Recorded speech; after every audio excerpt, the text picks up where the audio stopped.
All right, let's talk about one of the most famous, most repeated, and honestly, most frustrating pieces of trading advice out there. You've all heard it. Everyone knows the phrase. But here's the thing. Almost nobody can actually do it consistently. So today we're going to break down why it's so incredibly hard, and even better, how you can finally start putting it into practice. I mean, this is basically trading 101, right? Get rid of your losing trades, hang on to your winning ones.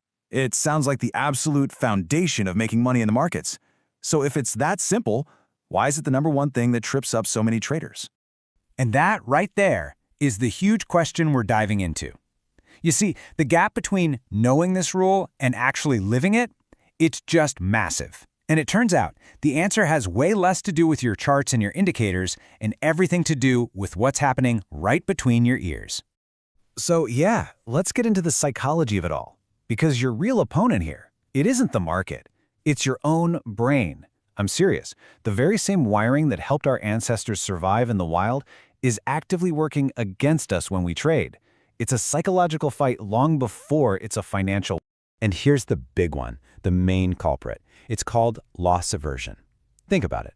The psychological pain of losing, say, $100 feels way stronger than the pleasure of gaining $100. Our brains are just hardwired to avoid that feeling of pain at all costs.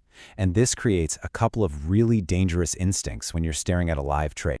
So here's how those instincts actually play out. When you're in a losing trade, your brain starts screaming, "Hold on, maybe it'll bounce back, don't make the loss real," right? It's trying to avoid the pain of admitting you're wrong. But flip that around. When you're in a winning trade, your brain panics and yells, "Quick, grab the money before it disappears." It desperately wants to lock in that good feeling and avoid the potential pain of watching that profit just vanish. And what's the end result of all this?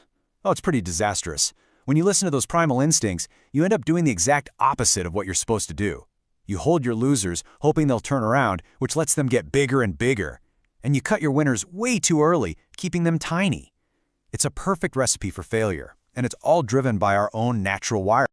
Okay, so how in the world do we fight back against our own brains? Well, we start with the first half of that famous phrase. We have to master the art of losing small. And listen, this isn't about trying to avoid losses altogether. That's impossible. It's about completely reframing what a loss means. It's about learning how to be wrong, but be wrong cheap.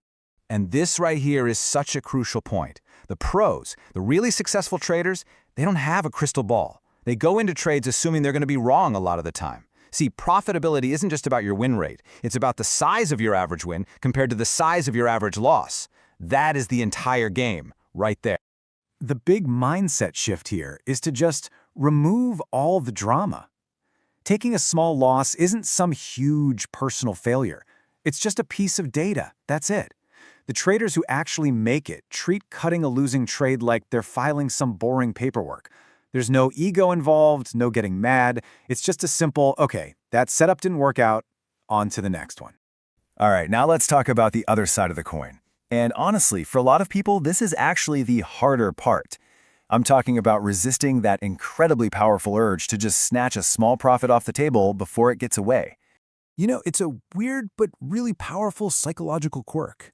As soon as a trade goes into the green, your mind starts thinking of that money as already yours. And the thought of giving those unrealized paper profits back to the market, man, that can feel even worse than taking the initial loss did. It's this fear that causes traders to bail out of huge winning trends way too early.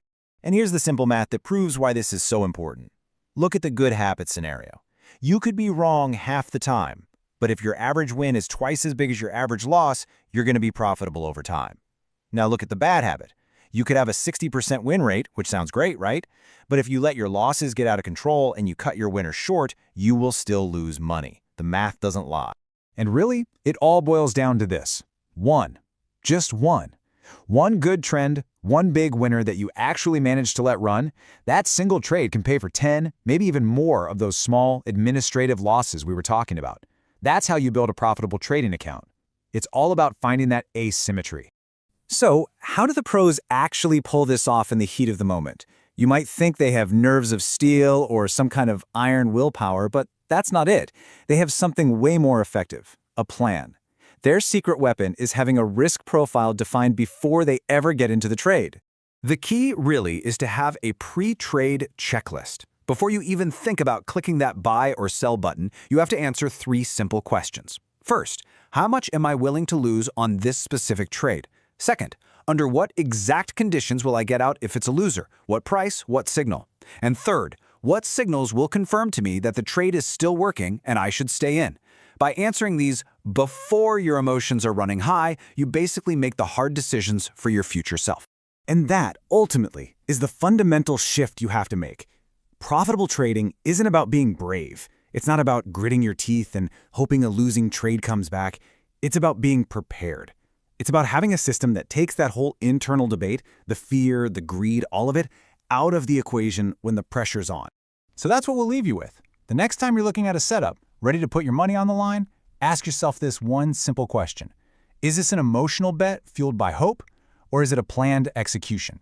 Because the answer to that question will probably determine your success in the long run. Thanks for watching. If this helped you, please like the video, subscribe to the channel, and tap the bell to get notified when we post new ones.